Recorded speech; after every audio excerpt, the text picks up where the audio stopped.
জন্মদিন শুভ দাশগুপ্ত। আজ পয়লা শ্রাবণ। খোকন, আজ তোর জন্মদিন। তুই যখন জন্মেছিলি আমরা তখন যাদবপুরে নতুন গড়ে ওঠা কলোনির টালির ঘরে। তোর স্কুল মাস্টার বাবা সেই হারিকেনের আলো জ্বলা ঘরেই আনন্দে আর খুশিতে ঝলমলে হয়ে উঠেছিল তুই আসার পর। তোর নাম রেখেছিলেন সুকল্যাণ। মানুষটার মনটা ছিল শিশুর মতন। অভাবে অনটনে বেঁচে থাকার নানা দুর্বিপাকেও ভেঙে পড়তেন না কখনো। সকলের ভালো চাইতেন মন থেকে। বলতেন, দেখো, একদিন এই দেশের মানুষ ঠিক খুঁজে পাবে মুক্তির পথ। শোষণ থেকে মুক্তি, দারিদ্র্য থেকে মুক্তি, অশিক্ষা থেকে মুক্তি। আজ পয়লা শ্রাবণ। খোকন, আজ তোর জন্মদিন। ছোটবেলায় তোর মনে আছে আমাদের ভাঙা মেঝেতে বাক্স থেকে বের করা মেজমাসির হাতে তৈরি আসনটা পেতে দিতাম। সামনে রাখতাম ঠাকুরের আসনের প্রদীপখানা। তুই বসতিস বাবু হয়ে চুপটি করে। তোকে আমরা একে একে ধান দুব্ব মাথায় দিয়ে আশীর্বাদ করতাম।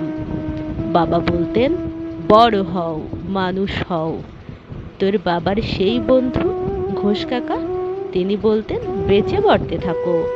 তুই জিজ্ঞেস করতিস, মা, বর্তে মানে কি মা? আমি শুধু তোর মাথায় ধান দুব্বই দিতাম, বলতাম না কিছুই। শুধু মনে মনে বলতাম, ঠাকুর, আমার খোকনকে মস্ত বড় মানুষ করে তোলো।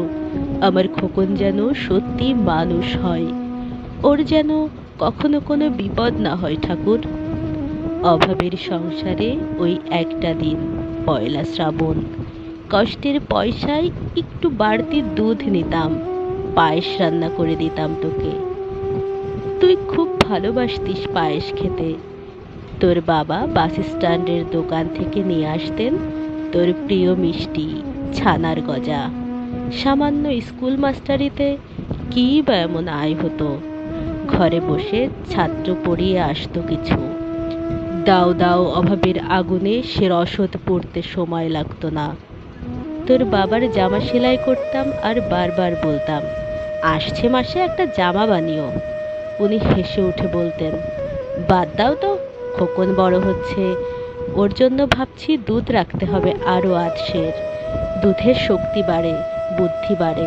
শক্তি আর বুদ্ধি না হলে তোমার খোকন মস্ত বড় মানুষ হয়ে উঠবে কি করে?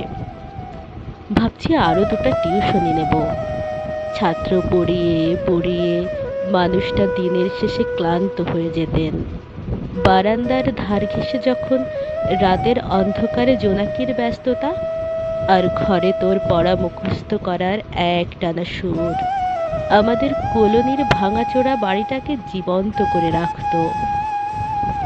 তখন বলতেন আমায়, একটু খাওয়া দাওয়া করো, তোমার চেহারাটা বড় ভেঙে পড়ছে দিন দিন। শাড়িটাও দেখছি বেশ ছিঁড়েছে। কালই ফেরার পথে একটা শাড়ি নিয়ে আসবো, ধারেই আনবো।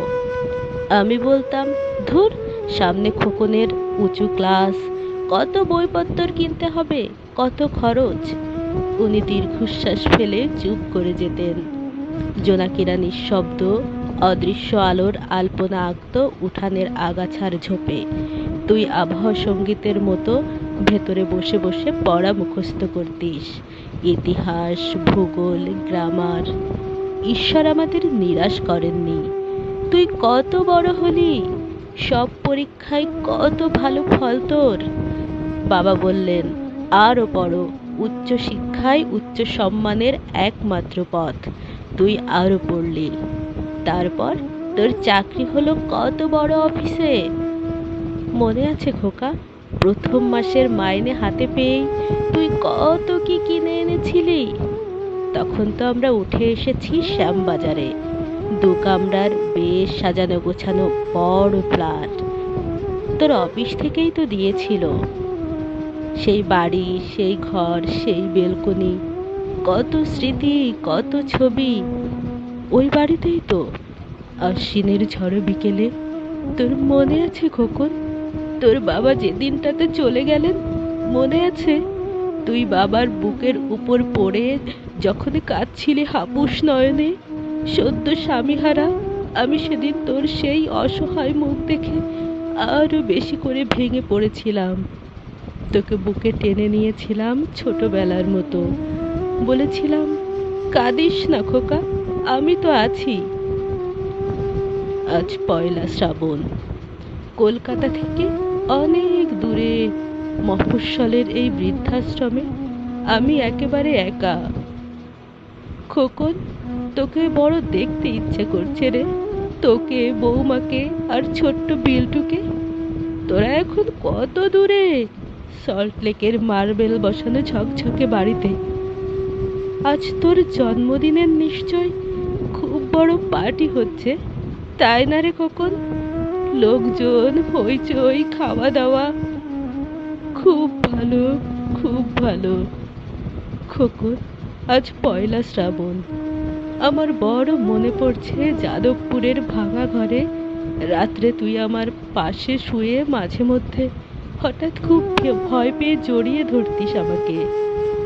আমি বলতাম, ভয় কি রে, আমি তো আছি, মা তো আছে খোকনের। যার মা থাকে তাকে কি ভূতে ধরে? তুই নিশ্চিন্ত হয়ে ঘুমিয়ে পড়তিস আমার বুক জুড়ে। তোর আধুনিক সংসারে এই বুড়িটার একটু ঠাঁই হলো না রে। প্রতিমাও তো মা, ওরও তো আছে আমার খোকনেরই মতো কোল আলো করা এক চাঁদের টুকরো। কিন্তু সময়ের কি আশ্চর্য পরিবর্তন। খোকন, তুই বোধহয় আর এখন পায়েস খাস না, তাই না রে? তুই জানিস না খোকন, আজ আমি সকালে পায়েস রান্না করেছি। হ্যাঁ, তোরই পাঠানো টাকায়। সারা দিন সেই পায়েসের বাটি সামনে নিয়ে বসে আছি রে, এইখানে, এই বৃদ্ধাশ্রমে, আমার একলা ঘরে। আর কেউ নেই। শুধু একবার আসবি খোকন, একবার, শুধু একবার।